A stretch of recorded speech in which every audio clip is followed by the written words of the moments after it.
కరీంనగర్లో PMJ jeweller shop దగ్గరికి ఇంతవరకు పోలేదు. సిగ్గుతో తల వంచుకోవాలి రేవంత్ రెడ్డి గారు.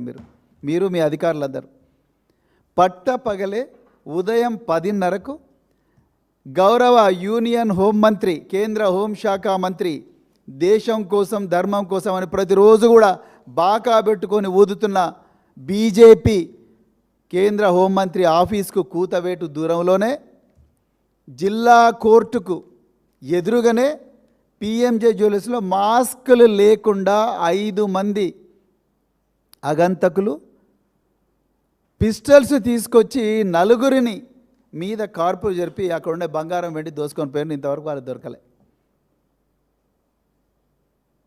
మరి హోంమంత్రి కదా, హోంమంత్రి కిందనే 1,00,000 మంది పోలీసు వాళ్ళు ఉన్నారు, ఒక డీజీపీ ఉన్నాడు, ఎంతోమంది కమిషనర్ ఆఫ్ పోలీసులు ఉన్నారు.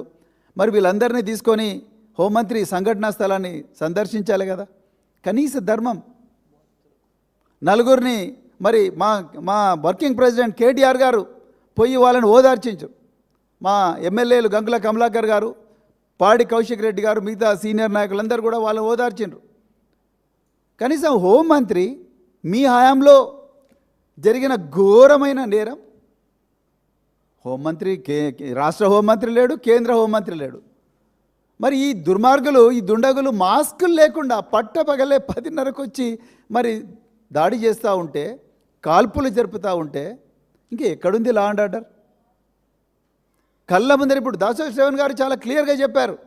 కళ్ళ ముందరనే, పోలీసు వాళ్ళ కళ్ళ ముందరనే ఇన్ని హోర్డింగులు, ఇన్ని బ్లాస్టింగులు, ఇన్ని వయలేషన్స్.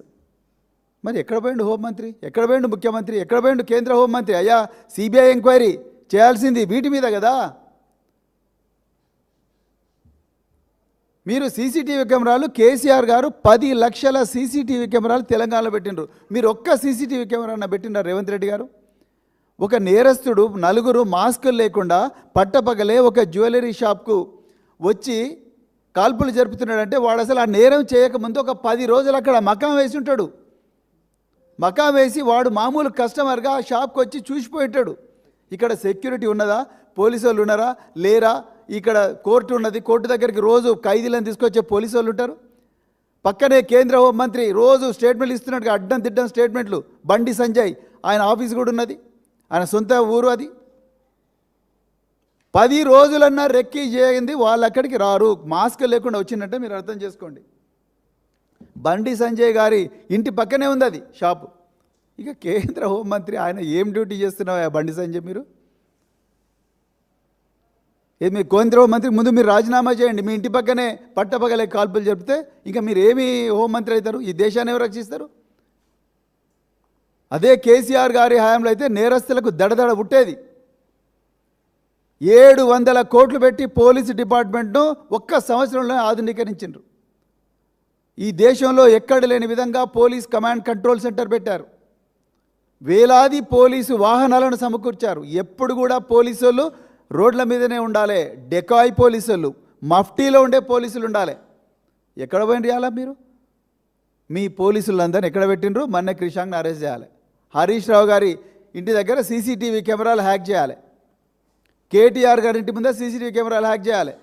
మీ సైబర్ సెక్యూరిటీ బ్యూరోలు, మీ మఫ్టీలో ఉండే అధికారులు వీళ్ళందరూ కూడా బెంగళూరు నుంచి హ్యాకర్లను తీసుకొచ్చి వీళ్ళ ఫోన్లు హ్యాక్ చేయాలి. లేకపోతే ట్యాపింగ్ కేసు అని చెప్పి అడ్డం దిడ్డంగా అక్రమమైన సిట్లేసి పోలీసుల టైం అంతా వేస్ట్ చేయాలి. నిజంగా పోలీసులను వినియోగించాల్సింది ఈ క్రిమినల్స్ మీద కదా. అవన్నీ పక్కకు పెట్టి ఈరోజు మరి ఈ విధంగా చేస్తున్నందువల్లనే పట్టపగలే జరుగుతూ ఉన్నాయి. ఇంకా చివరిగా ఒక్కటే చెప్తున్నా, ఇవాళ తెలంగాణ పోలీసుల పరిస్థితి ఎంత దిగజారిందంటే 100 నేరాలు జరిగితే కేవలం 30 నేరాలు మాత్రమే డిటెక్ట్ అవుతున్నాయి. 70 నేరాలు డిటెక్ట్ కావడం లేదు, అంటే నేరస్తులు దొరకడం లేదు.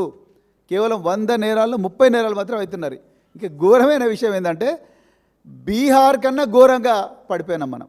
బీహారు, యూపీలో ఇంకా నేరాల పరిశోధన అద్భుతంగా జరుగుతూ ఉన్నది. కానీ తెలంగాణలో 30% పడిపోయింది. అది పరిస్థితి మరి తెలంగాణలో. మరి అందుకొరకే అర్జెంటుగా హోంమంత్రి, ముఖ్యమంత్రి రేవంత్ రెడ్డి రాజీనామా చేయాలి. స్వచ్ఛందంగా పదవి నుంచి వైదొలగాలి. పొంగులేటి శ్రీనివాసరెడ్డి మీద కూడా కేసులు బుక్ చేయాలి. దీని మీద సిబిఐ, ఈడీ అన్ని ఎంక్వైరీలు వీళ్ళందరి మీద కూడా జరగాలని చెప్తూ మరొక్కసారి హైడ్రాకు మరి ఏదైతే ఇప్పుడు తిరుమల క్రషర్స్ కనిపించిన